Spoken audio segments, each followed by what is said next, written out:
अस्सलाम वालेकुम to all of you. आज का जो हमारा टॉपिक है लेक्चर नंबर 10 के अंदर वो है जी सेल ऑर्गेनेलिज़ हमने स्टार्ट की थी। उसमें नंबर 3 हमने आज पढ़ना है साइटोप्लाज्म। पिछले लेक्चर्स के अंदर हमने सेल वॉल और सेल मेम्ब्रेन पढ़ लिया था। यहाँ पे हमने नंबर 3 जो सेल ऑर्गेनेली है वो है जी cytoplasm.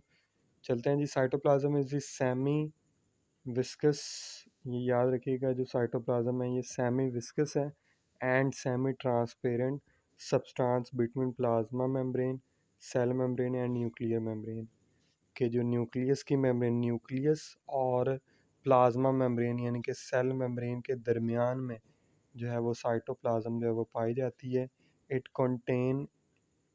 Contain water in which many organic molecule, protein, carbohydrate, lipids and inorganic salts are completely or partially dissolved। इसके अंदर बेसिकली तौर पे ये सेमी विस्कस होता है, यानी कि हल्का सा गाढ़ा भी होता है, थिक होता है। विस्कस का मतलब होता है थिक।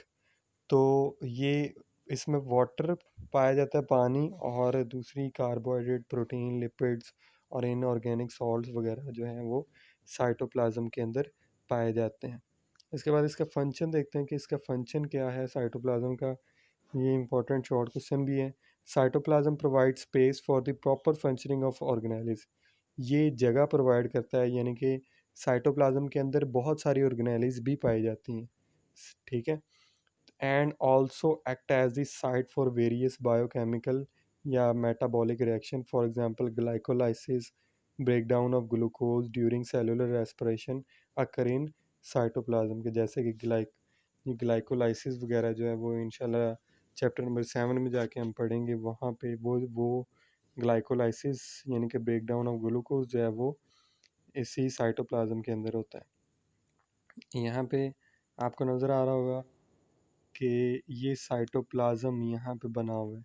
ये अंदर जितना भी पर्पल वाला पार्ट है, पर्पल वाला, लाइट पर्पल वाला जितना भी पार्ट है, वो सारा का सारा जो है साइटोप्लाज्म कहलाता है।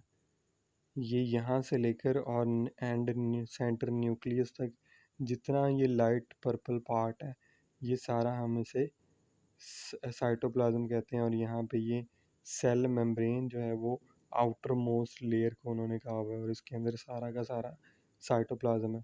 तो आप देख सकते हैं साइटोप्लाज्म के अंदर बहुत सारी ऑर्गेनेलिज जो हैं वो पाई जा रही हैं। तो इसीलिए वो कहते हैं कि ये इसके अंदर साइटोप्लाज्म के अपने अंदर बहुत सारी ऑर्गेनेलिज जो हैं वो मज़ीद पाई जा रही होती हैं। इसके बाद देखते हैं अगली ऑर्गेनेली जो है वो है जी हमारे पास cytoskeleton. Number 4, cytoskeleton is a network of microfilament and microtubule. ये माइक्रोफिलामेंट और माइक्रोट्यूब्यूल का बना होता है। Microtubule are made up of tubulin protein. ये एमसीक्यूज भी है कि जो माइक्रोट्यूब्यूल्स हैं वो ट्यूबुलिन प्रोटीन के बने होते हैं and are use by cells to hold their shape. और ये सेल की शेप को मेंटेन करने के लिए ये जो माइक्रोफिलामेंट हैं, ये माइक्रोट्यूब्यूल्स जो हैं वो हेल्पफुल होते हैं। They are also major components of cilia and flagella. ये सीलिया और फ्लैजेला ये आपको अगले प्रैक्टिकल्स में जब हम करवाएंगे तो उसमें आपको डिफरेंट तरह के माइक्रो ऑर्गेनिज्म दिखाएंगे। तो उनमें ये सीलिया और फ्लैजेला डिफरेंट माइक्रो ऑर्गेनिज्म में पाए जाते हैं। तो वो जो सीलिया और फ्लैजेला जो हैं वो माइक्रोट्यूब्यूल के बने होते हैं, सॉरी, हाँ, माइक्रोट्यूब्यूल के बने होते हैं। इसी तरह माइक्रोफिलामेंट्स की बात करें, microfilaments are thick and are made up of actin protein. ये माइक्रोफिलामेंट थोड़े थिक होते हैं और एक्टिन प्रोटीन के बने होते हैं। They help cell to change their shape. ये सेल को मदद करते हैं कि वो सेल जो है वो अपनी शेप जो है वो चेंज कर ले।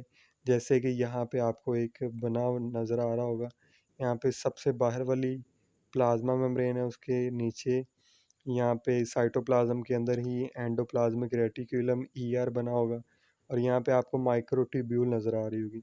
यहाँ पे ये ब्लू कलर की जो लंबी सी ट्यूब्स हैं, इन्हें हम कहते हैं कि ये माइक्रो ट्यूब्यूल्स हैं।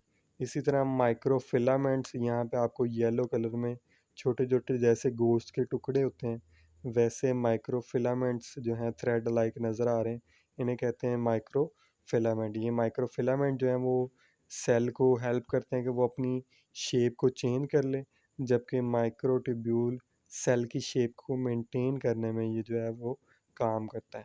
तो माइक्रोट्यूब्यूल और माइक्रोफिलामेंट, इन दोनों को कलेक्टिवली कहते हैं साइटोस्केलेटन, क्योंकि ये जैसे स्केलेटन होता है बॉडी का, ह्यूमन बॉडी का, उसी तरह ये सेल का साइटोस्केलेटन होता है, यानी कि सेल की शेप वगैरह को मेंटेन करने के लिए ये दोनों काम आते हैं। तो यही आज का हमारा टॉपिक था। 2 ही ऑर्गेनाइजेशन पढ़नी थी, बाकी इंशाल्लाह नेक्स्ट लेक्चर में हम पढ़ेंगे।